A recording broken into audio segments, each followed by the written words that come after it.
Like, I remember an architect ringing me going, "Have you had a look at those plans?" I said, "No."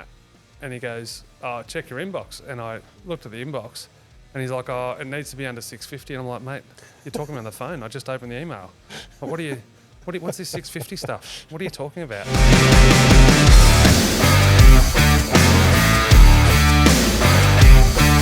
G'day everyone, welcome back to another episode of Level Up. We are back in the shed this afternoon for another cracking episode.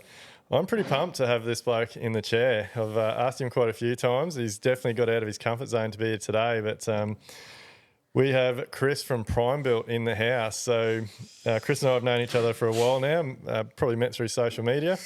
But I will just warn everyone before we get stuck into this one, we do have some construction works going on outside the shed at the moment. So we definitely are pretty much on a job site today. So for those that don't know Chris, he made his acting debut as a stormtrooper at the Live Life Build Live event earlier in the year. He's very shy and he's definitely come out of his comfort zone to be here today. But I guarantee you Chris has got a lot of value to add. So mate, thanks so much for coming along. I really appreciate it. You're up here from Melbourne? Yeah, thanks for having me. Yeah, up from Melbourne for a bit of a circuit break with the family and the folks, actually, just up near Maroochydore. Yeah, good on you, mate. Well, I forgot to, in the intro there, like you're also very passionate about all things with motors, motorbikes, cars, all that type of stuff. Yeah. Ski boats. Yeah. So my nickname when I was 2 years old was Petrol, because anything that moved was everything. And it's actually stuck. Yeah, the nickname hasn't so much, but certainly I just seem to retain a lot about anything with an engine and specifically, performance-related stuff. Yeah, well, let's get stuck into that first because I love all that shit as well. I think some of the conversations you and I have that start as business generally always end with something to do about cars or motorbikes. They certainly do. No, this could go on for days. But no, look, yeah, I certainly, I don't know, I've just always been curious, interested, whether it's motorbikes, fast cars, boats, even, helicopters a little bit. Not so much an interest of mine, certainly my dad's, but I, saddled onto a bit of that once I got to know a little bit more, and it tends to go a bit further from there. So you, I like sports, but I'm definitely more similar to you, more attracted to things with motors. Like, are you into your AFL or your NRL? Or? It's funny you say that. So I spent all my junior years playing a lot of competitive football and sort of in the right environment to keep going with it. But when I really seriously got into bike riding, the friendship circle from that, it's funny because they really are almost one side or the other. Like my bike riding mates can't stand AFL. And I just forget half the time and I'm like, go the Blue Boys. And they're like, what are you talking about? You know? But it is very much like that, but like I enjoy going to watch a game of AFL or NRL or whatever it may be, but I'm not like, I don't really go out of my way to make sure I watch it on tally, or I don't, like, to be honest, if you asked me where teams are on the ladder or that, I couldn't really tell you. But and probably, to be honest, it's similar with motorsports. Like, I couldn't tell you who's leading Supercar Championship or any of that sort of thing, but I just love saying, like, bikes, cars, speedboats, helicopters, like anything with a bit of a speed to it. I think, and just, I don't know, I love the noise too, the smell. Yeah, oh yeah, the smell, everything. Yeah, I think it's different to everyone. Like I'm certainly not a person who wants to be seen, as you introduced me. Like I've always sort of said, I'd be interested in driving like a Ferrari, like a V12 for the engineering, not for the attention. Yeah, if that makes sense. Yeah, I'm the same, mate. You're in it for, like, well, I guess similar to what we build houses. Like, you're in it for the detail and the quality and the thought and the engineering that's gone behind it to make it do what it does. Yeah, absolutely. Yeah, and everything's like, it just means so much different to so many people. I'm the same with the motorsport. I don't so much follow a motorsport strictly and want to know who wins each week. but I've certainly spectated, just about every form that I can think of. And Yeah. Well, you've done something that's definitely on my bucket list. Like, you had a pretty good trip last year with your old boy, didn't you? we did, yeah. So it was impromptu. So not segueing, but Dad and I went to see. I hassled him as maybe a 13 or 14-year-old to go and see the Rolling Stones when they came to Melbourne, and which I don't think any 14-year-old ever wanted to do because they're about 150 now. But we went to do that, and then we've been a couple of times since. And then obviously because the Stones are so old, everyone's there last, and we missed one due to COVID. We were going to go to the States to go and see them. But they announced another show in London anyway. Long story short, we're looking into it, and he goes, "Didn't you want to go see some car show while you were there, or at some stage?" And I'm like, "Oh, it's I haven't even thought about it. It's in July sometime," and the concert was in June. And as I was on the phone to him, I've looked up on the computer because we're literally booking flights and things, and it was in June. It was the same weekend. It was the same weekend that the concert was on. I'm like, this is not. This is unreal. So, of course, we extended the trip an extra few days to cover. And, we shot over last year, which was... So what was it? What's that? The Goodwood Festival of Speed it is. So it's on private property, the Goodwood estate. The fella who owns it, he's a lord. I don't even know what that means really, but... it's important. Yeah, he's important. And it's like a... It's what's called the Festival of Speed. They have a couple of other signature events at the same property, but this is the big one. And it really is just, there's no other way to describe it, but a festival of speed. Like, you just, for people who are into it, you walk around, it's an overload of your senses with things that are going on. Like, Travis Pastrana's over there doing donuts and doing something silly. Then there's a $4 million car over here, racing against another. There's just stuff going everywhere. And like, it's not about the money, but it's a real gentleman's event. If I can say that, it's just a, you can go to some motorsport events and they can be a bit like feral. Bogans. Yeah. There's none of that over there. It's so. Most of the ones I was growing up, I was a bogan. Yeah, we've all got a bit of it in us, mate. But if you go up over there, you've got access to them. So we were driving down an English B road on the way, and hired a car. It was all an experience, just with me and the old man, and all high grass, so you sort of, like, the map's telling us we're pretty close, whatever, and there's like this car dealership that pops out of nowhere, but it's got room for like one car, and it's saying we're 10 minutes away from the festival, and I'm like, oh, he goes, oh, what's that thing? And I go, it's a McLaren F1. They made like not many of them, and I think the last one sold for $25 million something. There's just one sitting there, and then we go there and we see another 6, and it's just that sort of thing, Yeah. Like, again, I don't care about the money side of things, but these guys, the thing that I loved about it is they're punting these things up the hill, which is the Lord's driveway. And that's what they do. They just run these things up there and have a real crack at it. And I didn't realise it was a private estate. Yeah. It's magic. There's like a horse racing thing there that horse is not this weekend sort of thing, but they create this big art piece, and depending on the theme. So the year we went was BMW M's 50th anniversary.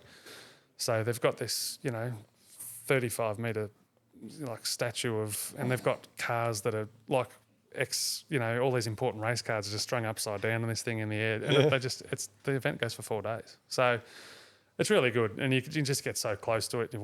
It's just a really good. The weather's nice. But it's something you got to do, and I think the fact you got to do it with your old boy was pretty special, I imagine. It was. It certainly, like, it took the thing, like, we went to the Stones concert on the Saturday night, and like that was really good too. But like, I think the whole thing, that as well. Like, Dad didn't know much about it, and he's like, I'd go back to this sort of thing. So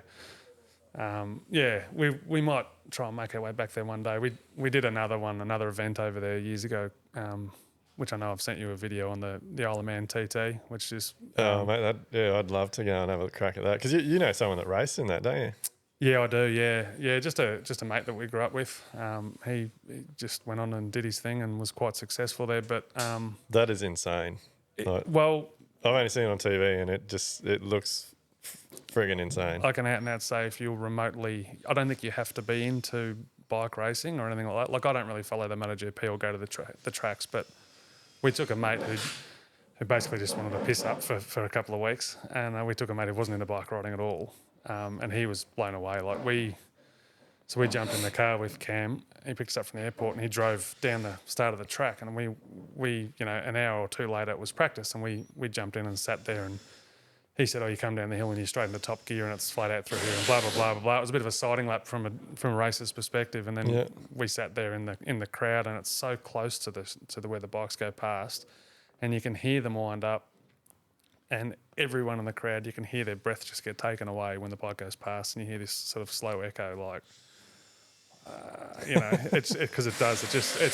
It's unbelievably close. You can just see, and it's a good form of racing too. Like they're flat out, bloody top speed, like 2 wheels off the ground, bloody metre away from massive trees and stone fences and it's crazy. And it's not like going on a short circuit. So you know your braking points at the end of the straight and your second gear here or your whatever. The lap's like 60 kilometres. Yeah, so and it's timed, isn't it? Like, it's not a race; it's a timed lap. Well, it's a timed trial. So they staggered start. They start 10 seconds apart from each other. Yeah. And, but it literally in numbers. So bike number 1 goes first, bike number 2, etc. So for instance, bike number 1 and bike number 2 are racing wheel to wheel.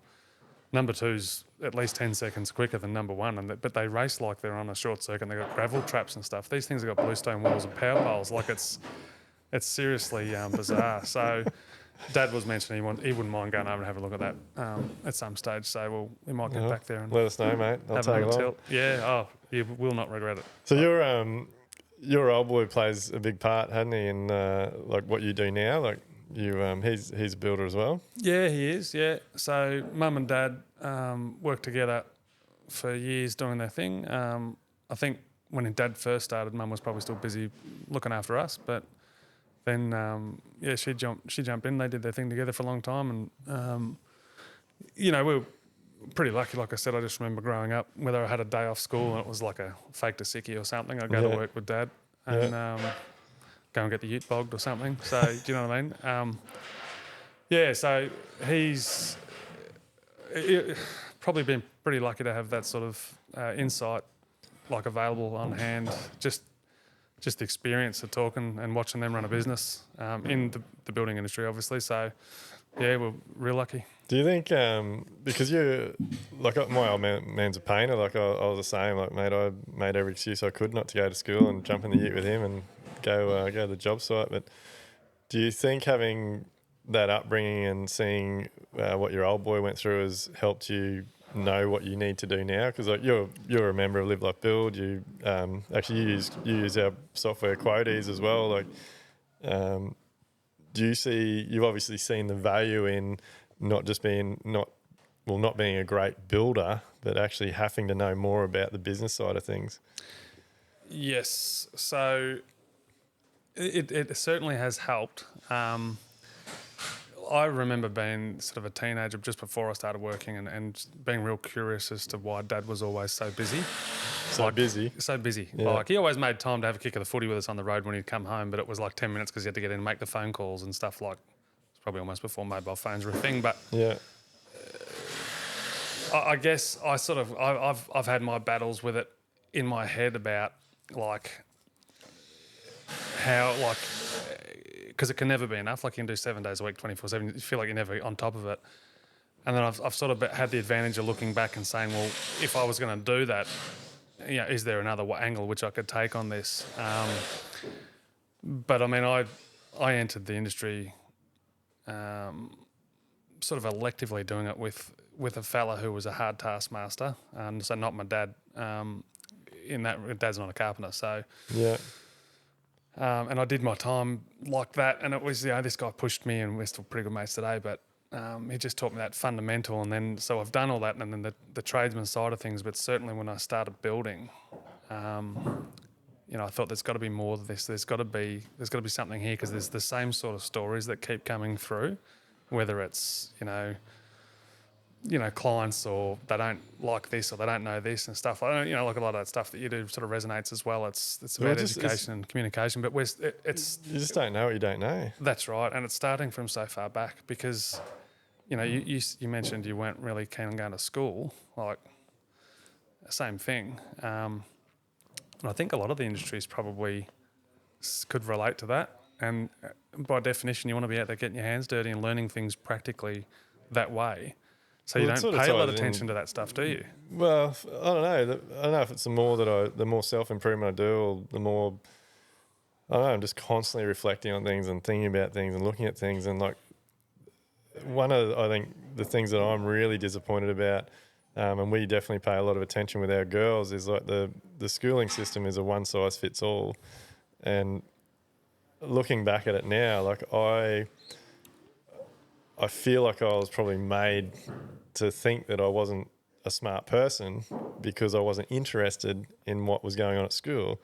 And yet when you put me on a job site, even at a young age, I could kill it. And I was interested. Like I would get interested in the books when I was doing my apprenticeship and do what I needed to do because I knew that would get me to be an apprenticeship or finish my apprenticeship. But I think it's a real shame that, I don't know, there's not more work done around in those early years, empowering people to have confidence in what they are thinking of doing rather than possibly making them feel like I did, where you're like not too sure or you feel like you're not up to the same intelligence level of the people around you. But And you get told to make a decision by a certain age or stage yeah, on what you want to do for the rest of your life, and it's Yeah. the be all end all. Yeah. yeah. And like a lot of the builders and tradies and like, I don't know what we call them, blue collar workers that I know now, are fucking some of the smartest people I've ever met Yeah. in their environment. Like, Yeah. Oh, most. Yeah, absolutely. Look, I don't think it can be this simple either. But people talk about book smarts, street smarts, common sense, that sort Yeah. of stuff. And I mean, highly intellectual person can bury themselves in a textbook and remember every part of it. I certainly not one of those. Yeah, definitely not me. But you can navigate certain areas of your life just due to the human experience and the real life experience you get on a job site. Yeah. And it's cleaning up its act too. Like, I mean, I've seen a lot of things that you can't do anymore and that sort of stuff. No one should be Yeah. proud of either, but it's good that they're cleaning those things up. But you're still getting exposure. Like the young guys coming through, whether they're first year or second year or something, you're literally taking them out of school and watching them become a man or a woman, Yeah. or whatever they can do in front of you, and it's they're life lessons. Like I reflect on my time at that stage when I finished high school, but I didn't probably feel like I was ready to go to work. But when I was still a bit, I know this is going to be a big turning point because of that thing. I like looking at Dad and all he seemed to do was work, and I couldn't compute. Like all I did was play footy, ride bikes, do whatever I wanted to do, and that was like it's grow up time. Has that an impact on what you do now? Because I know, like my old man was the best old man ever. Like he definitely, like we had an incredible upbringing and he spent as much time and holidays and shit with us as possible. But he was the same. Like it was always working, and quite often it was Saturdays and Sundays and stuff as well. And like a big driver for me with my young girls has been like, I want to get myself in a position where I can, like if I can take them to school or pick them up or take them away for long weekends as much as possible, like all that type of thing. Yeah, it is a driver. It's funny you mentioned that. So I had a fantastic upbringing. We didn't miss out. We weren't spoiled. I don't think. If you ask Mum, maybe, but no, we weren't. I'm sure you were, mate. Mum and Dad did a great job of it, but we were, we would go boating.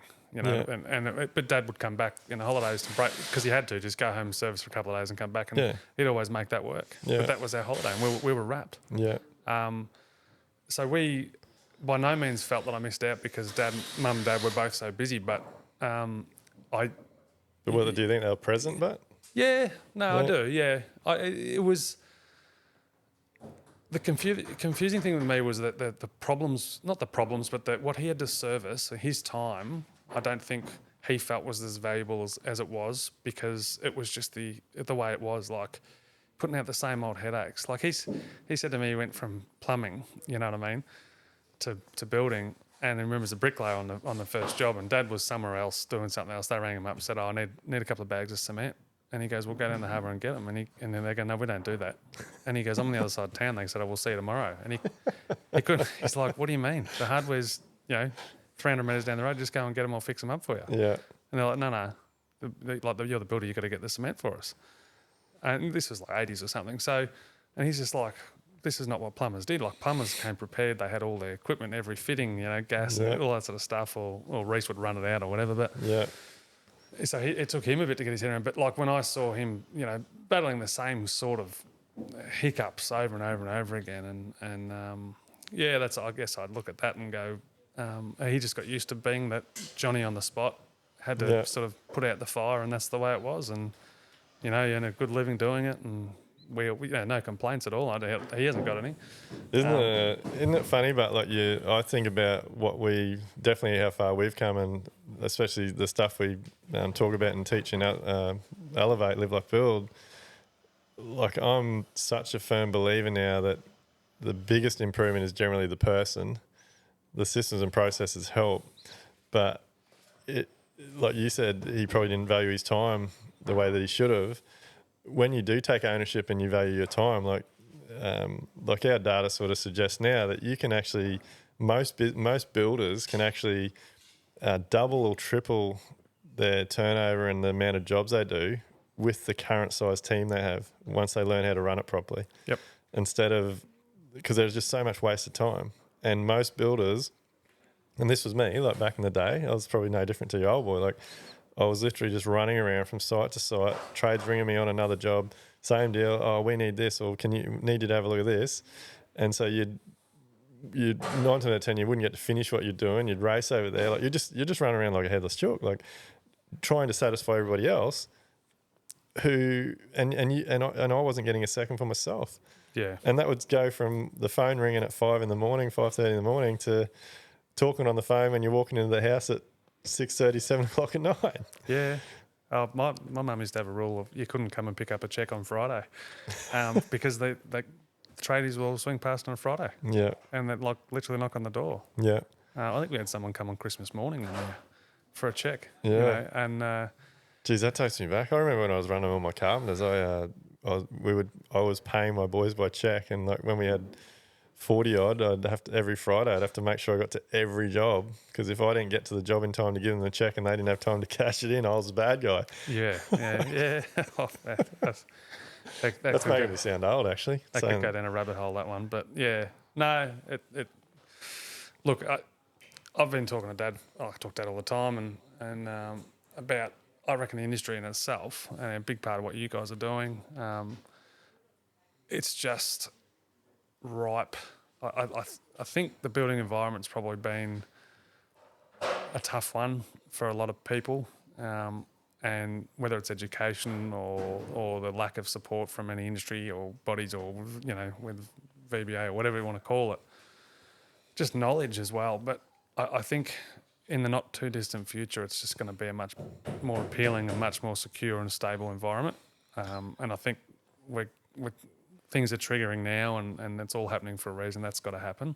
Well, there's so many things that are at play here, because like we have pretty big numbers of people retiring out of the industry, and the numbers retiring are far more than the numbers coming in. Mm-hmm. So like I tell my younger guys all the time, like you're in a prime position. Like if you get your shit together, you work your ass off, you do as you're told, you put in that extra 1% and you do things correct, you're in a prime position to do well, because there's not too many, there's nowhere near enough coming through to keep up with the demand of what we have to do. Yeah. So if you do a really good job of it, you can charge what you need to charge, and you're going to make really good money. Yeah. For every 10 retiring, there's one coming through, sort of thing. It's insane. The numbers are insane. It's I haven't seen any official numbers, but it'd be scary to think of. I mean, you see it, like you see it all the time. Like back to what I was saying before, a lot of it's attitude too. Like, don't know. But isn't it like, I am just so passionate about it now, and I definitely went through a stage where I thought, like, this is shit. Like, this industry can't support me. I'm never going to reach my goals. I'm constantly putting out fires. I'm always under pressure. Like, every day is a headache. But it can definitely be better. Like, I love it now. I can't think of doing anything better. Like I think you just got to get in that mindset. You've got to put in the work, don't you? Like, yeah. What got you to a point where you decided, I can't do this on my own. Like I need to read Audible, get some coaching, mentoring. Like I remember, I don't know exactly what it was. I think I went through a bit of a flat spot maybe sort of 10 years ago. I mean, we've been operating for a little bit longer than that, we went on an overseas trip, and it's funny what happens when you give yourself some time to think, just to afford yourself some time to maybe let some fresh ideas and some perspective come into it. And I looked at those people who'd cast such a big influence on me, close to me being my dad, the guy I did my time with, others. And, they're all incredibly happy doing what they're doing. That's fantastic. But for me, I know there was something missing. So I went and did some business courses and stuff like that. And from then on, I've been really into just constant learning. So what do you mean by there was something missing? Like you've been able to pinpoint that yet? It's probably not that easy for me to pinpoint 100%. I probably have a few focus issues, I would imagine. Yeah. And I think working physically on the tools and doing that all day long was really good for that, to a point where it became second nature. The challenge wasn't there as much, so I had to sort of step into something different. Yeah. And then the business side of things, I guess we're talking about now, but if I look at Mum and Dad, who had it on there, all by themselves, they're doing it by themselves. Like, I'm like, well, surely I can put together a team and do this smoother. Just pick up some efficiencies and stuff, and then from that, you're employing people, you're responsible for delivering a wage or a check each week, whatever it's got to be.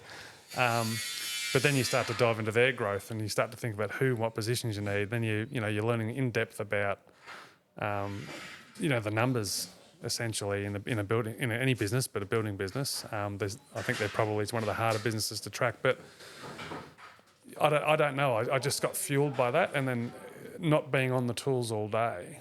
I love being on the tools. I still do. I have no qualms about going and doing it. Yeah. All my guys will see this eventually and give them heaps of shit. But I've seen your socials, driving the excavator, bloody carrying shit around. Yeah. But changing tyres. Yeah. But for me, there's a fuel there somewhere that I'm inherently motivated to go and press a few and try and make a few wrongs and right them, I suppose.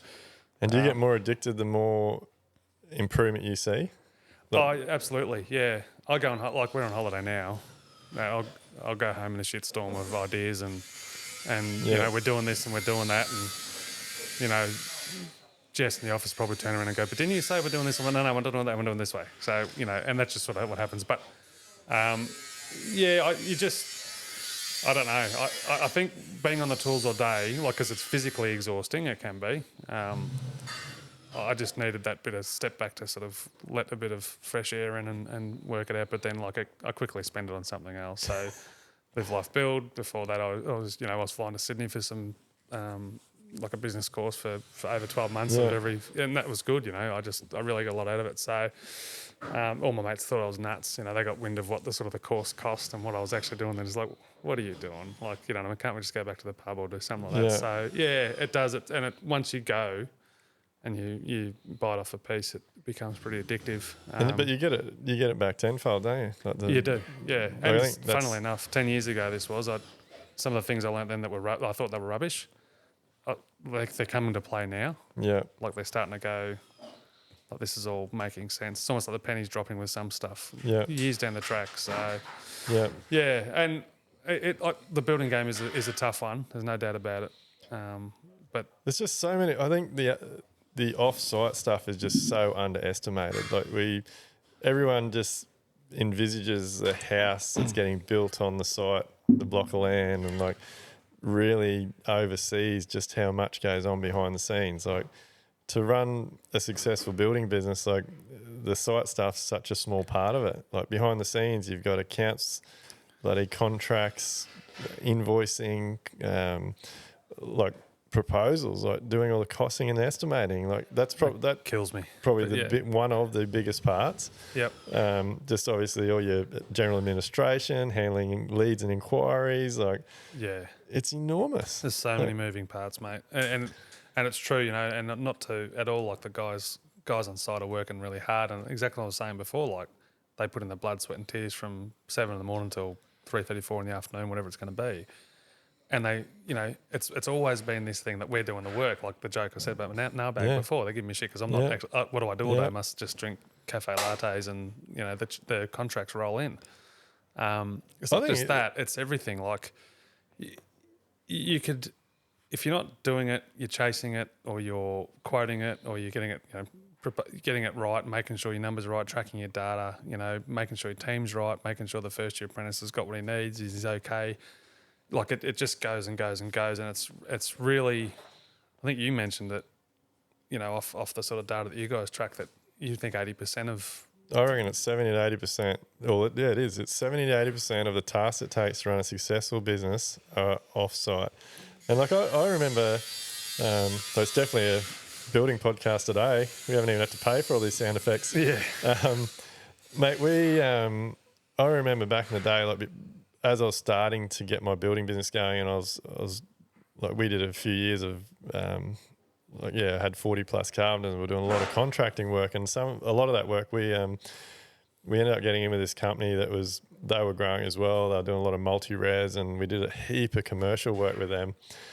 And every job we did with them, they had multiple site officers on site. They had superintendents and project managers and all this stuff. And like I had great relationships with them, but man, I used to give them shit like all the time. I was like, you guys just sit in your frigging office. Like, what are you actually doing there? Like, come on.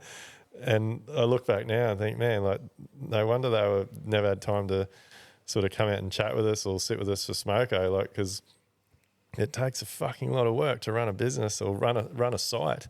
Yeah. And I think, like, coming from that there and then getting to where I am now, like, and it probably plays a big part in what I do, and like definitely what Amelia's doing with Undercover Architect. I honestly feel that homeowners don't see that as well. Like, they just see their beautiful new home or renovation getting built, and they have no understanding of how much work actually goes on behind the scenes. Like, I know for us to get a job, I want to start doing a few socials on this, because the last couple of jobs I've been really taking a lot of notes on what's involved. And like, we got one job at the moment where I'm going to do some socials on to give people an indication. So it's this particular job, one of these jobs in particular, we've gone through our pack process, and mate, we're up to, as of last week, we're up to nearly 2,300 emails, and we haven't even signed a contract on that job yet. Like, that's just, and that's over that. We probably we met that inquiry about 15 months ago. Geez, man, I hope you can type faster than I can. That's a lot of emails. No, so that's, well, because we're all, and look, that wouldn't even be all of them. That's what's on my computer. We have this thing when we do our pack process that the whole team's copied in. So most of the stuff that Camille and Sharon are sending in the office, like everything, I'm copied into everything just so I can get my head around it. Yeah. And so, like, 2,300 emails, like, and that's just emails. Like, that's not the people's time to put those emails together, or the information that's in those emails, or what those emails are about. Yeah, like digesting it and responding. We're like the same. We did a first round. Admittedly, the documentation came to us when it was, you know, sort of 3/4 complete. But our first round, we've tracked 60 across 2 different projects. So they're different. One's a new home, one's like a multi-unit dwelling. But both of them are between 65 and 70 hours to deliver the first round of costing, which is the bulk of the, you know, the quantities and things like that. Yeah. And if you so that's 2 weeks' work. To go back to the starting conversation about clients, like, you could say this to them and they just look at you and go, yeah, but, you know, can you have it to me in a week or 2 weeks? And you're like, but it's 2 weeks work. So how many people, like, for your team, how many people in that time, like, who's involved? Like, yourself, administration? Myself and administration, and I might bounce some things off the supervisor just as a... Yeah. I mean, because it's a buildability thing, you know, we work it together. So not as so much that, but mainly just myself and administration. Mate, most of it is actually still me. Yeah. So that's two or 3 people's time. And so that's first round. That's first round. Yeah, you've still got to do a couple of revisions to get it to contract, and then all the time getting the contract together. And then Is that including all the phone calls, design meetings, and It probably doesn't include phone calls, but we've long put a circle around 100 to 120 hours to get to contract. that's I reckon that's where it's Pretty tight, yeah. Like we pride ourselves, the same, the drill, but pride ourselves on getting it to like watertight. Unless they want to change their mind, like we've got you covered. But we'd rather conversation early, so we've got it nailed. Like we want to know more about you, get it, and conversations early are the best conversations is the narrative we use in the office. But because I've been saying 100 to 120 hours for so long, I'm like, we're actually measuring this now. Like I need to know this. But we go through it, and I'll keep a spreadsheet on this with a couple of different tabs open, like just sort of, an RFI tab, who's got to send a quote, who's got to, receive a quote from, et cetera, et cetera. I'm like, it's got like 15 pages now. Yeah, we do the same thing. We use Asana. Customer savings, things like as in, like value management options. Because, no one's ever gone and no one's ever come with more budget than they need, like on a building project. So, but they come with that. So regardless, like you don't know, you got a rough idea where it's going to end up because that's sort of roughly a job, but no one can know perfectly. So that's why we do the process. And then we when we do come with this information, they're almost overwhelmed. Yeah. Like, because they've just got so much to take in, which is good. But then you're like, it's almost like they're surprised that you've said it takes 60 or 70 hours to get to this. And like, but can you see where it goes? Like they've got no chance. Oh, mate, I'm really glad you said that. And I'm super pumped that you're tracking that sort of data. Like we probably haven't tracked, or we haven't tracked the exact hours and things, but like I've thrown some numbers around for ages. And obviously it depends on the size of the job and things, but I really believe that for a builder to do their job properly up to the building contract and be able to provide a very detailed, thorough proposal and go into a fixed price contract confidently is 100 to 140 hours, and it's probably longer, and that's multiple staff. Like that's just not you or me. No. And I think it's super important for especially builders, but all trades, to be understanding what they're putting in that preliminary part of the project, because most builders are doing it for free, like, and then they wonder why they've got no time. Obviously, we're doing we push the pack process, and like you're charging the fee now to get paid for that service. But when you start to quantify that time and actually physically digest it, that holy shit, like that's a lot. Yeah. Like that's time that's taken you off doing other tasks, keeping jobs running, keeping the business operating. The thing we spoke about too was it's not an hour here or an hour there. Like when I'm estimating, I don't know about you, but what I've found is it's not like you're pinching an hour here, half an hour there, an hour there. Like it's almost like lock myself away in a dark room, turn my phone off, adopt the kids out for a couple of hours. Do you know what I mean? Yeah. I'm the same. I got to be focused on it. It's 65. That's the first round. So 100 hours of actually really high value, hard to get, focused time to do that. And it's like I've done it before, before we charged a fee. And you have moments going like, I've clearly got no hair. There's a few contributors, but like you sit there and go, like, are these people even serious or are they not? And you're doing that. Whereas, if you're going through that process, you've got their buy-in and more, like, it's an important part of it, but more importantly, you've got their attention and they're actually listening to what you have to offer. Because, who would have thought that 25 years of being on a job site might actually be valuable towards their project? Do you know what I mean? Like, not putting on a pedestal, but it's the whole thing doesn't make sense, does it? Yeah. We know that, but when you have that buy-in and you are sitting there and, say you are working at 9 o'clock at night or you've told everyone you're not available for the day or whatever it's going to be, you're sitting there and you're so engrossed in their project and you're going, they could do this, you've got this option, you've got that. Like I come up with all these ideas that could be good. And this isn't necessarily if we've got our hand, this like we've charged a fee for a while before the pack, but sometimes they come to us with their own documentation and you still have the same situation where you're sort of going, right, how hard do we go at this? You just have to bring it up for conversation, but you've invested in doing it because you're like, I'm going to give you as much value as I can. Yeah.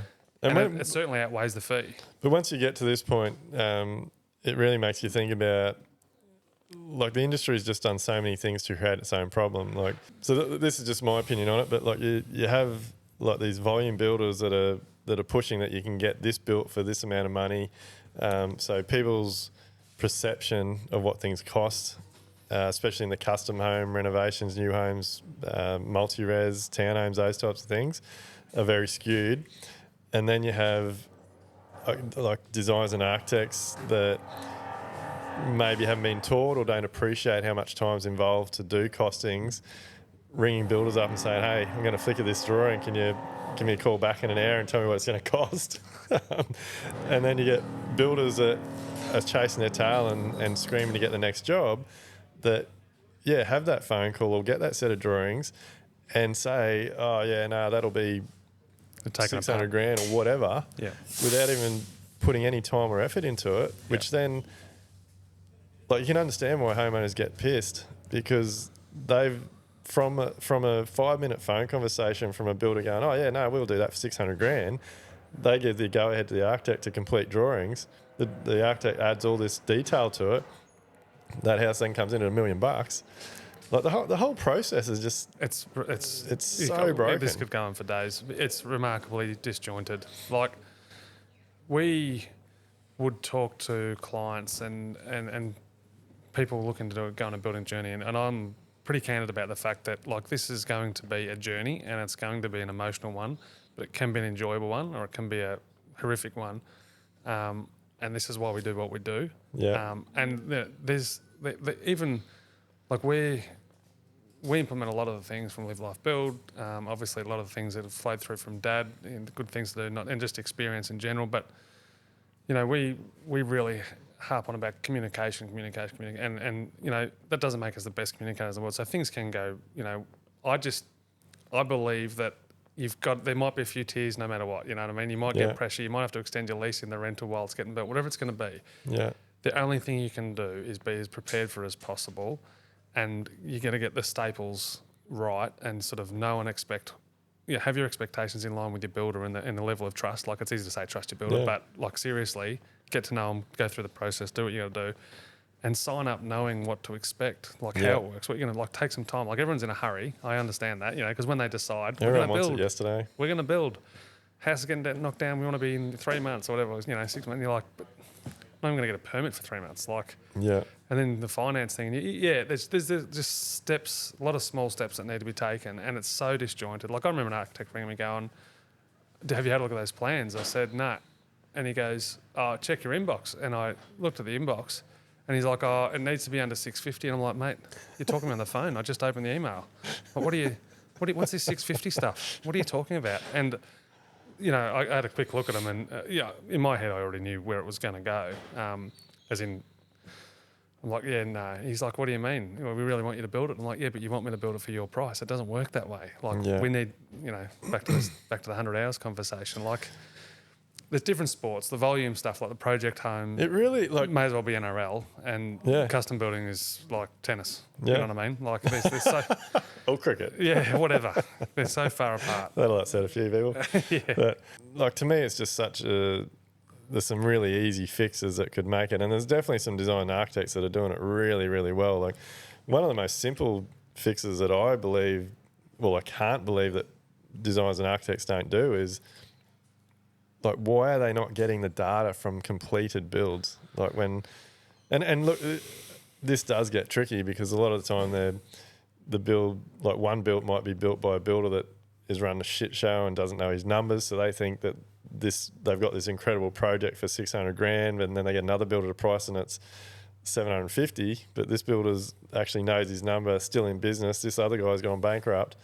Like, there is so many pieces to the puzzle. Of course there is, but like, it's an education thing, which I don't need to tell you, but I mean, you think about it, building is expensive. That's what rolls off. That's the common thread. Or, you know, everyone knows someone who's had a horrible building experience or whatever it's going to be. And there's also that side of it too, that clients can become a bit more educated, and everyone is in a hurry. Like, take it from us. We're on the receiving end. Like, you could have seen your architect in years gone by, seen your architect, discussed your budget with them. They've drawn it. You've got engineering, soil tests, civils drawn up, all this sort of stuff, and they get to the builder and then they go, what do you mean it's going to cost 1.5? We told you our budget was 1 million or 1.2, and you go, but who? Like, like, you didn't come to me to ask me that, and we're the ones that build it. It's so disjointed, and it can be seriously just. It can be a pleasant. It's still going to be a journey. It is, isn't it? Like, we built our own house. We moved out. We're in a really ice cold rental during COVID when we couldn't leave. It was horrible. Yeah. But we had the end in sight, and we knew what we were up for, and it wasn't that. Apart from the house being just a bit uncomfortable that period, it wasn't bad. We knew what we were doing, and we've had so many clients now who have.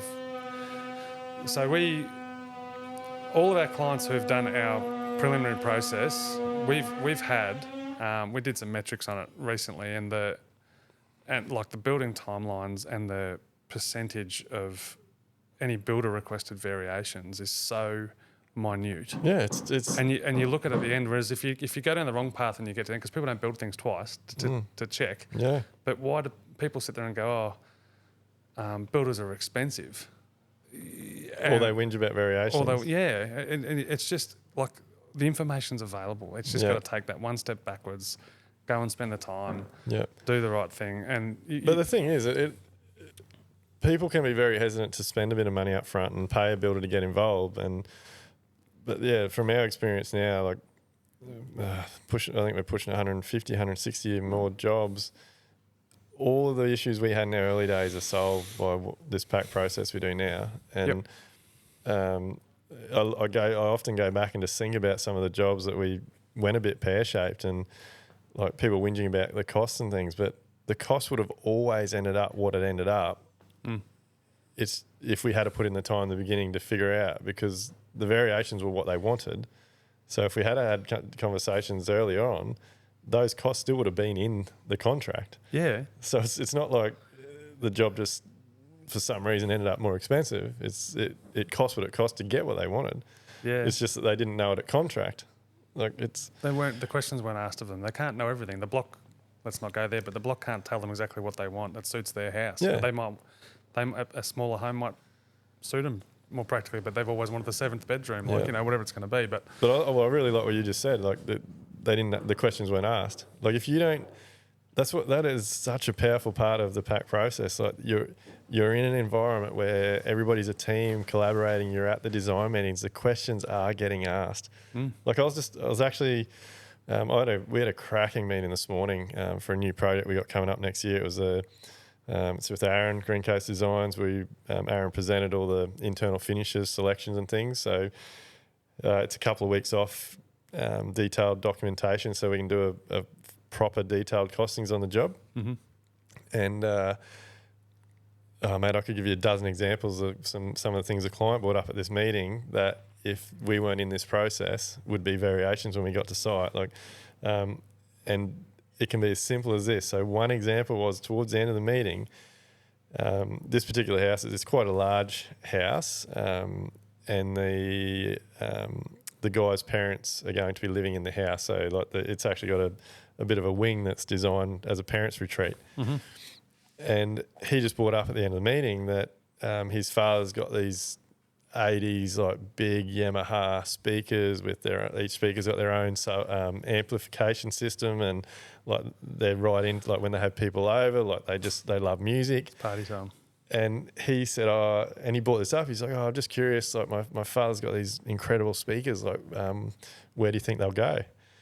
And so that created like a whole half-hour conversation. And like the guy showed us some photographs and things like that. And so now the designer's got to change or work these speakers in because they're important to the family and they want to make sure they've got somewhere to be able to use them.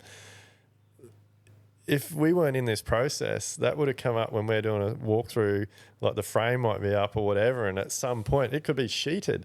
and these people could have brought up, oh, we've got these awesome speakers, like where are we going to put them? And at that point it would have been a variation. Yeah. And that's a simple example, but that is the problems that get solved when you build a collaborative team that works through everything before you get a contract. And it's funny because we have this conversation, like a variation, the word variation doesn't have to be a dirty word because they're part of what we do. We understand them.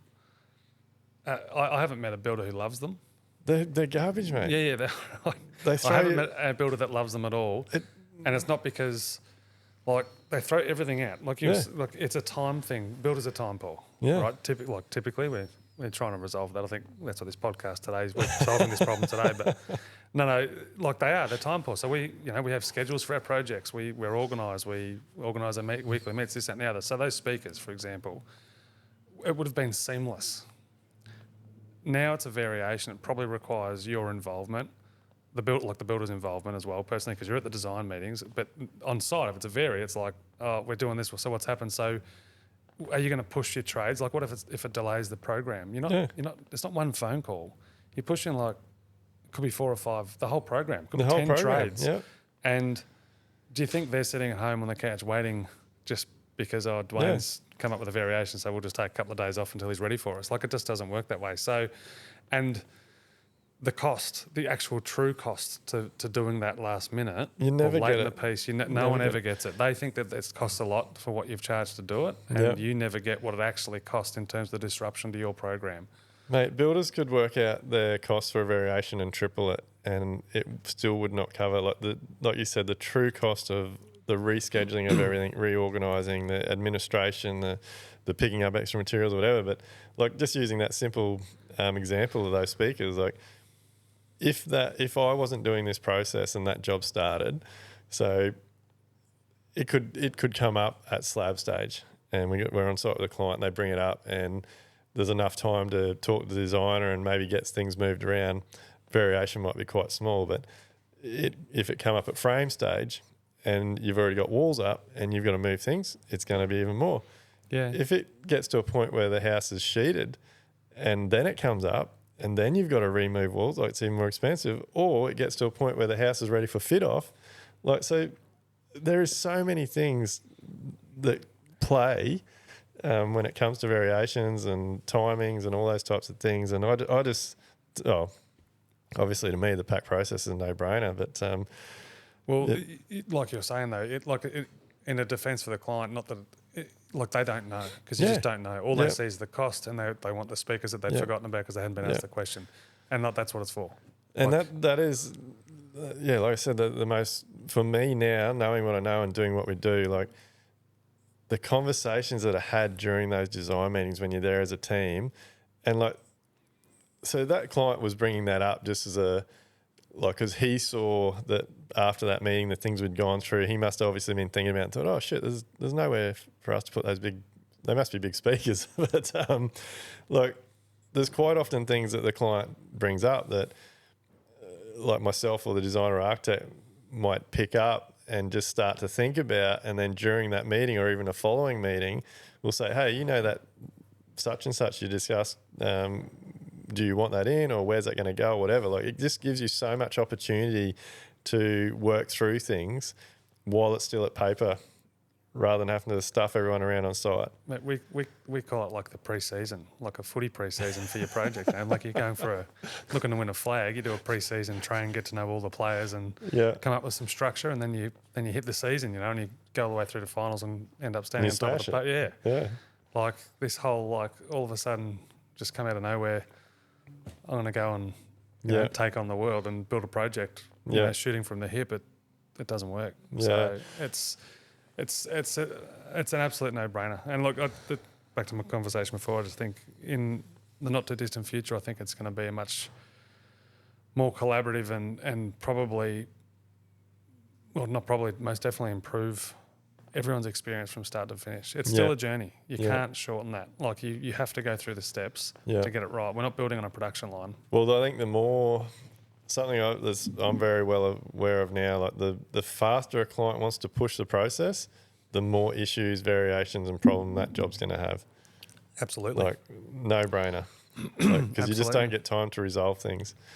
The so like obviously we're really passionate about that stage and the pricing and things. That's like we built the quoties. You're now using quoties. Like, what do you think of it?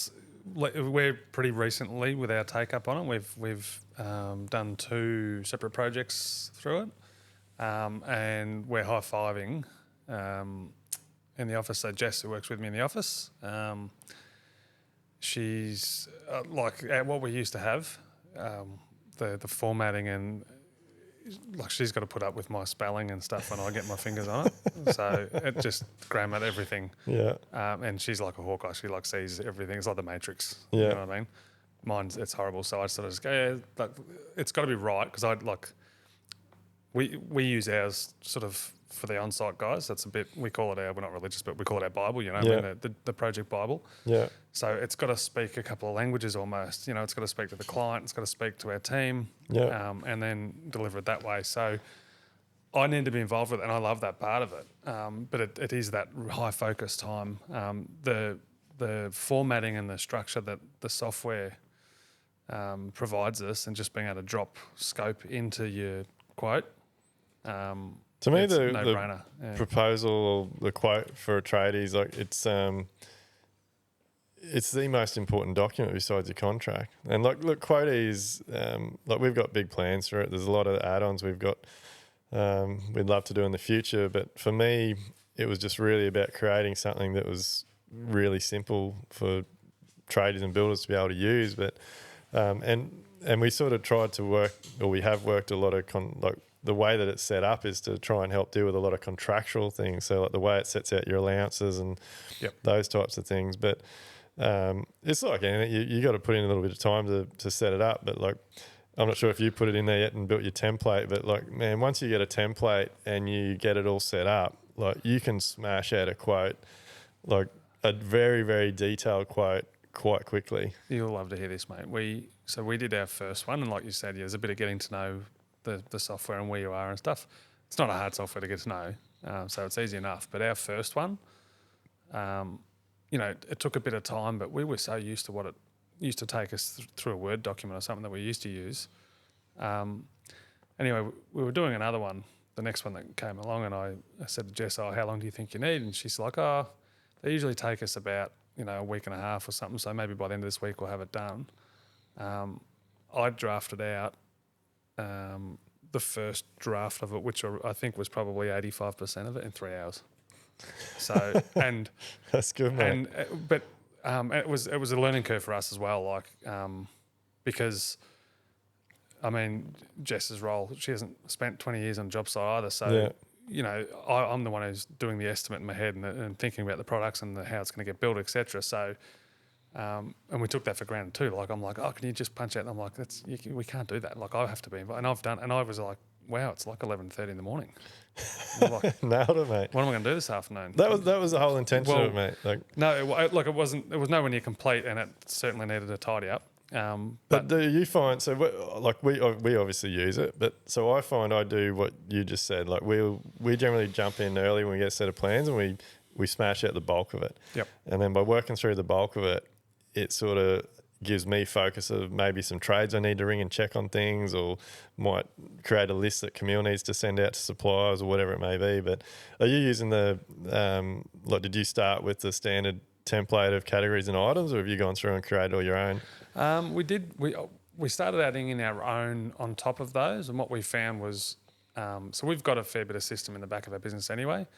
So I didn't want to confuse with our numbers and cost codes and all that sort of stuff as well. So we ended up wiping the standard bunches that were there, but replacing with very similar stuff. It's just how your business operates, which you would know. Like, we would call certain things or manage certain products a slightly different way.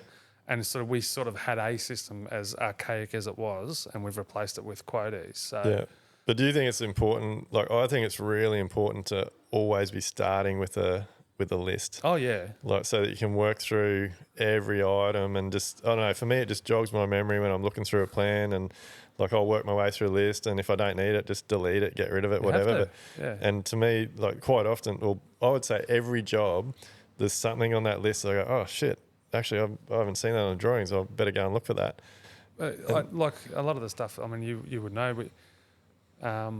So we build like new homes and multi-unit developments. So there's the line items in a proposal. There's just always a lot of them. Do you know what I mean? We do a handful of sort of renos and bits and pieces, but generally that's what it is. So if you've got all that stuff just rolling around in your head all the time and trying to be on top, that's why I used to be bloody a mess doing these things. Yeah. Like I've spoken to a couple of Live Life Build members and like they just go like proposals just take us so long, you know, and like yeah, and Mate, that's what old Lukey's like. Yeah. I spoke to him at the live event. And he's just like, "Do you find that as well?" I'm like, "Yeah," and he goes, "Oh, I'm not alone." And he goes, "What's the solution?" So I'm not sure yet, but that was months ago. But yeah, so look, it's a really good thing, and it's just easy to use, and the templating part of it and the formatting, it's a no brainer. Mate, my biggest thing is like everything. If it's not simple, like I know I won't use it. Most trades and builders won't, but I've sort of realised now, like we touched on before, like to do proposals properly, you've got to be in that zone, and I find it incredibly hard to get in that zone during the week, even when we have specific time blocked out to work on quotes. Yep, it's happened to me too. And so I'm very comfortable now. Like I prefer to do my quoting on weekends. Yeah. So that might mean that I knock off early or start late during the week, spend some other time with the kids or whatever. But if the kids are at sport or at one of the grandparents or whatever, I can get so much more done. Like I can get more done in 3 hours on a Saturday morning than I can in 5 days during the week. Yeah. Like no phone calls, no one annoy me, no just having other stuff to focus on. Just sit in the office, turn the computer on, open the plans, smash it out, done. Yeah, absolutely. There's no doubt about it. It's exactly the same thing with me. Now that I know I can do them in 3.5 hours too. Like, but no, it is. It's so locking time away. Even when you sit there and go like you know, if you're anything like me, you write your list down or you schedule your day. Like I do that digitally, but you just make a bit of a note. Yeah, I still write it, mate. Yeah, just a bit of and some sort of times next to it and whatever. And like you can block the whole day, and like I'll write, turn my phone off, and email everyone now. So I'll supervisor, everyone needs to know I'm out tomorrow. I'm supervising. Don't talk to me. Yeah. And the day can still go wayward because you let something creep in, like one little thing or whatever, and then it derails, or you just answer one email, or you know, you get a text from the bookkeeper or something like that, and you open your phone, you see everything, like you know what it's like. Mate, just today, like seriously, just 15 minutes before you rocked up today, like my day's gone awesome this morning. I've smashed through my list. I've crossed everything out. I get a text message from a supervisor. They've hit rock. Like we're doing a site cut. They haven't even finished the bulk out yet. And they sent me a video of the rock breaker, the excavator sitting there with the rock breaker on. So like I've literally I tried calling the client because that's the first thing we do. Yep. And 10 minutes before you walked in, I've just shot an email to the client saying, hey, please see attached video. As latent condition, we've hit rock. So, and then outline what will happen next. So, and like I had planned on chilling out for 10, 15 before you showed up, getting prepared for today, but it's building, and that's what happens. Were you nervous to have me? I was nervous to have you, mate. I've been waiting for this one for a long time. You're relaxing now. We're going to have to go for another hour. It's funny what you're talking about, like that just hitting rock, and then it can be like I can't imagine being a young builder coming into their first job and something like that happens, and I can't imagine it. And then they just go, they just cop it in the neck, or they roll over, or do whatever they do, and they don't notify the client. They smash it out. Don't get paid for variation. I used to have days off school and go and we used to dig. So I should have got Dad along for this one. I was nearly going to ask you to bring your old boy. Well, actually, he's with you. Yeah. After we spoke the other day, I was nearly going to ring you back and say, hey, is your old boy with you? Bring him with you. Bring him down. Yeah, we could. So I'll tell him. I probably wouldn't tell him it's a video. We'd just say I was going for a chat or a beer or something and just spring it on him. But I just remember it. I remember they were digging backhoes then, and you know we would dig and pour footings in a day. You know, and I was just cutting trench mess and I just loved it. You know what I mean? Yeah. But I remember like him always having the client on notice in case we went over on concrete or we hit rock or whatever, and you just always make sure that he'd get the chance and walk them around and show them like this is, you know, so long ago. Yeah. But what what a start to sort of understand why. You know what I mean? Like, Yeah. not everyone gets that sort of stuff. And now that the world's a lot smaller through Instagram videos, YouTube, all that sort of stuff, and then just this networking with other builders. Like back in his day, like he had some builder mates. They'd usually do a project together, but they probably weren't sharing like what to do, what not to do, and stuff like that. Everyone used to keep their cards pretty close to their chest. Yeah, really close. Hey mate, can we touch on your team a little bit? Because you mentioned before before we were recording, like you're very lucky to have like your supervisor and the team that you've got, which allows you to do a lot of stuff now that your old boy couldn't do in his business. Yeah, absolutely. So it's funny. So we're not big. I think there's 6 or 7 of us, made up of sort of on-site guys, carpenters and apprentices. And we've got myself and Jess in the office. So Jess helps out with admin and some business development and stuff like that. And I mean, even herself, she's a story. She's done a PhD. She was, I'm going to get this wrong, Jess, sorry, an orthoptist, which they know a lot about eyes. And she got sick of that industry, just saying it was a shit show, basically. Yeah. And she is she a client? Yeah. I still find that an amazing story. Yeah. So she did our preliminary process and jumped on, and it was funny, like. So you had a client that did your preliminary process and thought it was that great that she then come and work for you. Yeah, well, so Jess is, long story short, educated, and I'm like, yep. I was emailing back. Sorry, Jess, I'm in a real hurry. This, that, and the other. Yep, meeting this afternoon, something like that. You don't know anyone who wants a job, do you, or something like that. It was a throwaway comment in an email, and then she wrote an email back, and it was this long-winded like thing that was like, well, actually, if now that you mention it, such and such, I'd be really interested if there was a position to apply for. Is there somewhere I can formally apply for it and stuff like this? I'm sitting there reading it, going, is this a piss take or what? She's got one up on me here, and anyway, we just explored that further, and then she's completely changed industries to come and work for us, which is good because I have long spoken about the lack of professionalism from top to bottom, like whether it's trades or offices or whatever, just people's experience like can come up like several notches, and it's not hard because there's so much low-lying fruit, if you will, for just opportunity to do that. And so she's come on board and she's steamrolled the office, and it's good. It's been really like I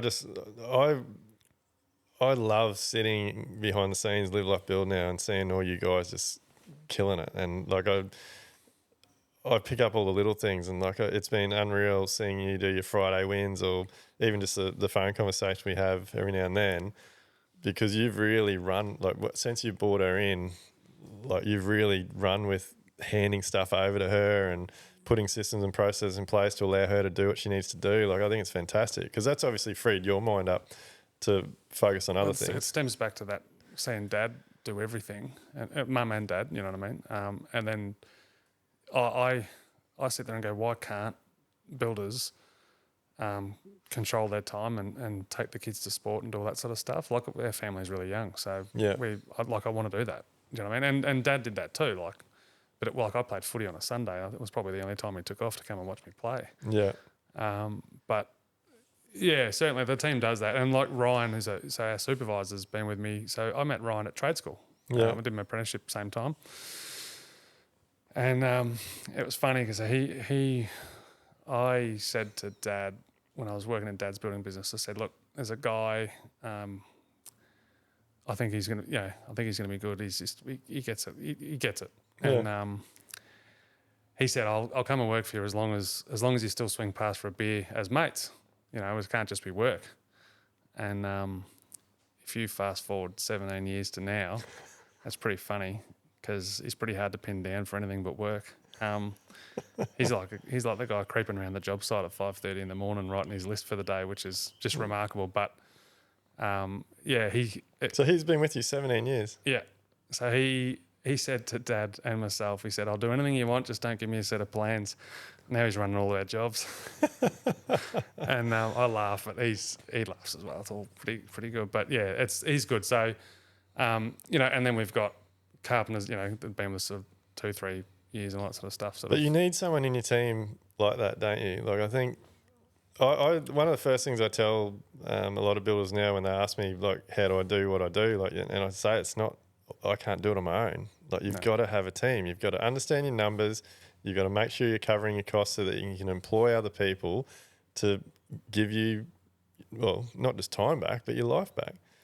Absolutely. And you'll never have an efficient, successful business if you're running around chasing your tail all the time. No, and it takes an army. Like that's what we muck around with saying, but it's true. Like, yeah, I could take on more and more work, and our process from the office and the administration through to the delivery through to just simple things. Like I remember when I introduced sending out agendas for the weekly site meeting and making sure that minutes were followed up. And I remember Ryan looking at me like, "Are you serious? Can't I just have the meeting?" And you know what I mean? And I see the whites of his eyes, and you ask him now, and he's like, he loves doing it. He locks himself away Friday afternoons, make sure he follows through with it all, and it just flows through. And because the structure's there, like we can do so much more work. I think that's the key word, structure. You gotta have some structure behind things. Yeah, it's funny though, like the growth thing. Like you mentioned to me before, what sort of spawned that, but that's through everyone. Like the industry's been fairly stagnant for so long, and the attitude is that I've finished my apprenticeship. What's left to learn? Yeah. Speaking of tradies, I got my license now. What's left to learn? Yeah. let's just go earn money. Yeah. Like that's just all it is, and it's a road to nowhere. Like you see guys who just have that Hey, attitude. I need a dropping bombs button. Like that's a bomb. What did I do? You just dropped a bomb. Did I? That was good. Well, it is, but they don't. That's a Brad Lee thing. Do you listen to Brad Lee? The Dropping Bomb podcast? No. It's a bloody cracker, mate. No, but they don't like, and it's a generalisation, but like Ryan's a perfect example. He didn't want plans put in his hand. The guy can't assume more responsibility if I threw it at him. Like he just he's just a sponge for it. But what first, put a little bit of protest up, and I think we're pretty good mates. Like we tell us, he'll tell me to get stuff too, if like you know what I mean. But we seeing that now, and they can see the benefits of it, and like we've hired staff off the back of it. Like if we're recruiting, we show them, the apps we use, the process. This is how we do this. Then they're sitting there just looking and going, "What?" You know what I mean? Like, yeah. When you employ new people, yeah, we had one this year. Matt sort of said, I asked him what sticks out from where else you've worked. He just said, "It goes just communication. Like, it's you know what you're up for." So and that's good, and that's the aim is. I mean, we're business owners. That's our choice.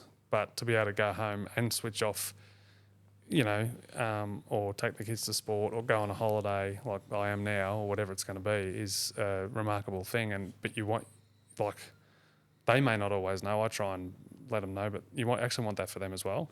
Like, guys, this is why we have a pre-start. Yeah. So that you can set up, get your day nailed, like, and then just storm it and then go home, know we're under control, and do it again the next day. And you know what I mean? Like, opportunities are there, and it's good. Yeah, and that's the full circle back to what I touched on before. Like once you've got that structure, like if so many builders and tradies, but mainly builders, if they put a bit of time into themselves, understood their running costs of their business, started charging what they need to charge, have the money in the business to employ the back end staff or the administration staff, you can double or triple the volume of work you do with the same site team by having more structure and you not running around like an idiot trying to keep up with all the administration stuff. Yeah. Like it's a no-brainer. It's like, I mean, you can read all the books and say be proactive instead of reactive, all that sort of stuff, but how? You know what I mean? There's ways to do it. And there's just simple key things. Like if we don't have, like one of the biggest things for us is the site meetings. Yeah. I originally thought too, like every week, that's a lot. You're having those conversations and seeing them anyway. You may as well structure them, make them a time that fits nicely into your calendar for the duration of the project. Yeah. And theirs.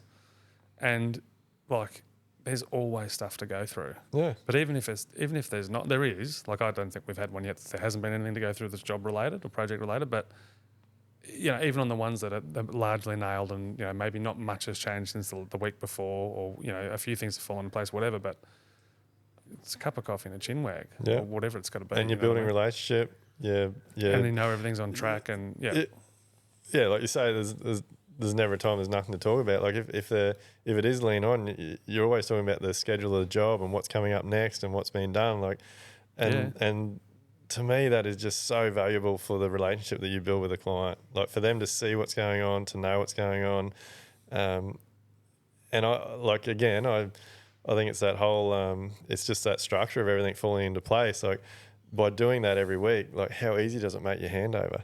Yeah. Oh yeah. Like, handover shouldn't go more than an hour. Yeah. Like, not because they're keen to get in, but it should be that easy. Yeah.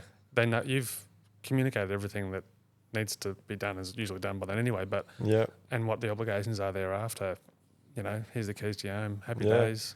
So, mate, what's for someone that I've been trying to get on here for a while and was a bit shy of getting out of their shell, it's been a very good conversation. What's next for you and PrimeBuilt, mate? Like, what's the plans for the future? The plans for the future. We want to move. We just want to shift our product slightly into just up a notch on the luxury side of things. So we've done a bit of luxury home building, as well as it's been a bit of a spread. And I'm pretty happy to build anything. We've got a narrative we build for the client, if that makes sense. So I guess what we're talking about, if the client's on board and they value what we can bring to the table and we can offer them value in doing so, I'm happy to work with them.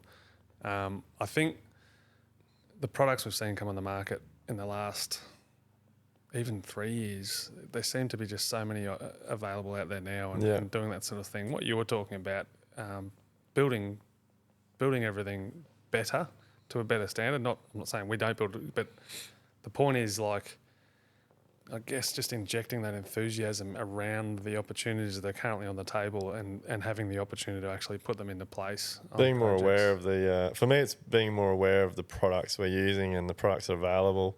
Yeah. Like, and where they come from and those types of things. Well, even that, I said luxury homes or whatever, but luxury can be ease of living. You know, it can be, there's so many things, or just like less maintenance in the home that you build, less weekly cleaning work, all that sort of stuff. More efficient. That, but through, we would like to probably just get a couple of extra cogs in the wheel, I suppose, just to iron a couple of things out. But that's. So you've found your sweet spot. Like, business operates well, team's good size, you're kicking goals. A couple more in the team probably, and then just the projects sort of, like I said, we sort of do a bit of diversity. I wouldn't mind honing that, but I mean, that's a good thing too sometimes. Well, you're aware of it. I think that's an important part. Like, you're aware of it, and you know, you're looking around, you're trying to hone in on things. The network, mate, does massive things for us. I mean, you guys are out there doing the tiny things, and then good mates with Hamish. He's out there pushing the passive barrow and stuff. Like, there's so much opportunity out there. We still, like, I do like new homes, and I particularly like getting, like, when you ask a client, how do you live, or how do you what it's going to look like, and you get all this, what they think you want to hear, and they don't know, and we've sort of touched on that. But when you actually push down a little bit, it's really interesting. I actually like seeing, not changing people's minds, but seeing them sort of consider what you've got to say, and then sort of go, you're right, we've double thought this, we don't need to do this, and just alter it slightly, and you've just improved that home for them. And like a lot of people we build for, we term it, that's their forever home. Like, the kids are going to grow up there, the schools down the road that the kids are going to go to, and the high school's over there, and the sporting club's there, and they're not going to move. Do you know what I mean? Like, so I'm like, let's get it right. You know what I mean? And I really I take my hat off to you, because that, to me, that is such an important part of our role as a builder that I think a lot of builders overlook. Like, again, as part of the pack process, I get so much out of being at those meetings, and like you said, being able to talk through scenarios and situations and products and that with clients. And like I would say now, it's like I'm not there to control anything. I'm there to add value. But for me, it's quite often a really incredible journey through the process, seeing what the client sees value in. And like you just touched on it, like sometimes what they end up with is not what they thought they wanted, but you can't get to that point without having all those conversations. Yeah, that's right. Well, mate, it's 100%. People's idea of luxury is different. Yeah. Do you know what I mean? Yeah. Or it comes from something they've seen on social media, or something they've seen a friend's house got built or whatever, and they might think that they want it for the wrong, like the reason they think they want it might not actually be suitable or the right reason until you educate them more about the whatever. It could be the I don't know, where it's getting used on the house or how it's getting used. Like there's so many things. Yeah, absolutely. We actually did a project not that long ago for some people who retired. They're in their 70s, and we spoke about just their documentation had steps at thresholds on it. And I'm like, would you be interested in like leveling them out so it's just everything's seamless and transitions Age in place. And he's kind of like, absolutely we would. And we just looked into that, and it meant having drain seals and windows and things like that just to navigate the hard paved areas outside and stuff like that. And like no one's talking to them about that. Someone's putting lines on a page and giving them their 5 bedrooms and whatever else they think they want, it's great. But do you go back to the designer or architect and get them involved in all that sort of stuff? This one was one of those sort of we got involved sort of halfway down. So yes, certainly do. Look, there's lots of things. And you don't always get it all either. Like you can't. You don't know someone. At the end of the day, we try and get to know them. We've got the period to do that. So they had a little wine cabinet, and I still kick myself that it's we could have refrigerated or something. Like I don't know much about wine, but you know what I mean. I've learnt that now. Do you know what I mean? So you don't always get it right, but that conversation, on the next one, like I write my notes, mate. I've got them down there. Like, it's exhaustive. The checklist that I've got for things that I consider at certain stages, and if I hand it to someone else, like it to be like another language, but that's what we do, I think, mate, you are so full of knowledge. I think you've got a lot to offer the industry and your clients and your team. Just the fact that you're taking the time to do that sort of thing is so valuable. Like, because I do that. Like, I know I'm not a wino. I know nothing about wine, but we probably did our first cellar 10, 12 years ago, and just through the conversation with the clients about the wine gave me enough that each time we've done one now, I've gotten better and better at it. Like, and so we've actually got one only 2 weeks ago come up, and I wouldn't have known about, like, it was a first presentation of some hand sketches the designer's done, and they want to display some wine, and they were the area where they're thinking about displaying it. Like, it may end up with some really valuable wine in it, but it won't last if they do what they're talking about. So I was able to have some input into that, which has now made them go away, and they're going to have some discussions about, well, how serious do we actually want to get with the wine? So if I wasn't asking questions, I wasn't involved in the early process, we'd go ahead and we'd be building that job, and it'd just be a glass door underneath a set of stairs, and they'd be throwing wine in it, and it'd be useless. Well, yeah, it's incredible what you can, when you start to think and deep dive, and you can extract. Like we've found a resolve after the fact with this, and helped them out. But it's pretty lucky because I looked in the cellar, and I think there's wine in there that's worth more than my car. But that's their thing. Yeah, do you know what I mean? And it's just like the speakers you mentioned before. That's their thing. You never know what everyone's thing is. Like, you can just see. People don't always know what they want, and like you said, it's not my job to tell them, but certainly got from the years of experience, the insight, the touch points that we come across in our industry when you are so heavily entrenched. Like, you can't be in our industry if you're not just in it. Like, you know what I mean? So all that stuff comes to the fore. That's what you get. Making it personal is the best way to connect with clients, isn't it? Like, if you're meeting a client, like I this is probably the best recommendation I can give all builders to separate yourself from the builder next door. Like you've got to make it personal. Like find out, like you just touched on, like every single client will have something that they see value in, and if you can nail that, mate, you've got the job. Yeah, absolutely, mate. I've failed at this before and gone like all, numbers heavy and data heavy in my head, and we need to do this and this and that and what's happening, and like all of a sudden it came flooding back to me, and then Dad sort of reiterated, he's like, mate, you just got to make a connection with them. Yeah. Like, and that's it. Like, my dad's knowledge of certain areas of the world would probably have come through his relationship with a building client. Yeah. You know what I mean? Like, and he's become curious and then deep dived a bit further on that in his own right, and then off the back of obviously further conversations with them, probably on a job site, but not about their job. And it just goes from there. Yeah. And you can take so much away, like they can from us, from other people as well, obviously. But it is a big part of it. And finding those people and delivering the value that you're like in your field of expertise, which not all builders are good at celebrating themselves or promoting themselves. But that's what happens. It really is a case of that. It just finding that groove, and then you love it, don't you? Yeah, I do. And it's funny. There's parts of it you love that are like, if you asked me 10 years ago, it would be like,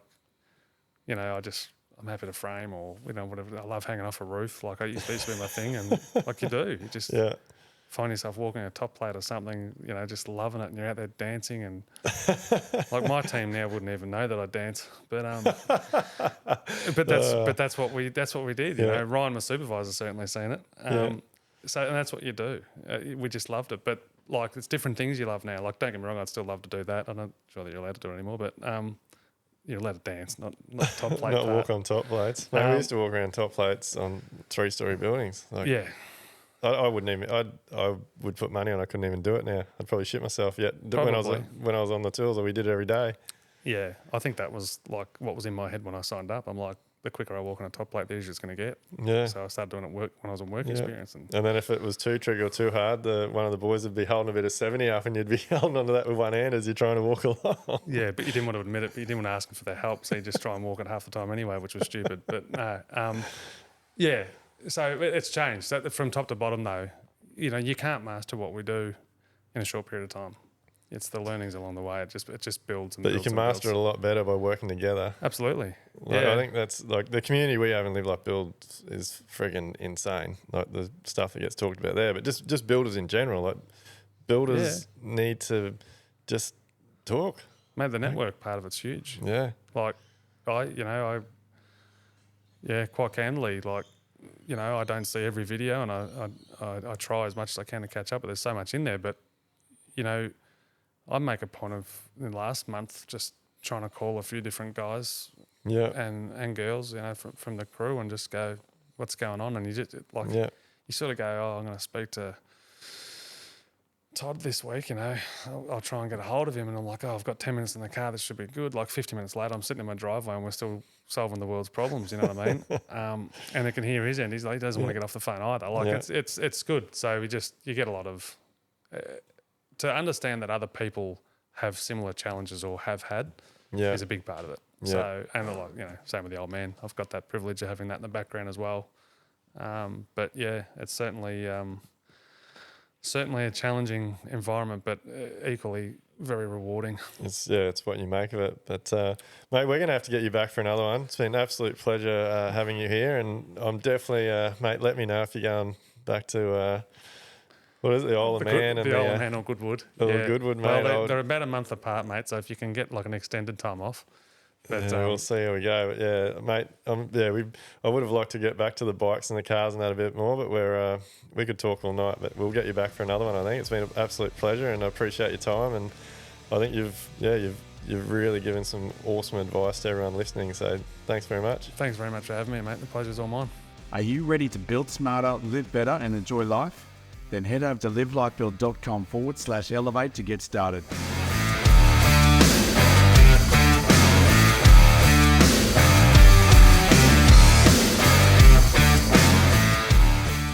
Everything discussed during the Level Up podcast with me, Dwayne Pearce, is based solely on my own personal experiences and those experiences of my guests. The information, opinions, and recommendations presented in this podcast are for general information only, and any reliance on the information provided in this podcast is done at your own risk. We recommend that you obtain your own professional advice in respect to the topics discussed during this podcast.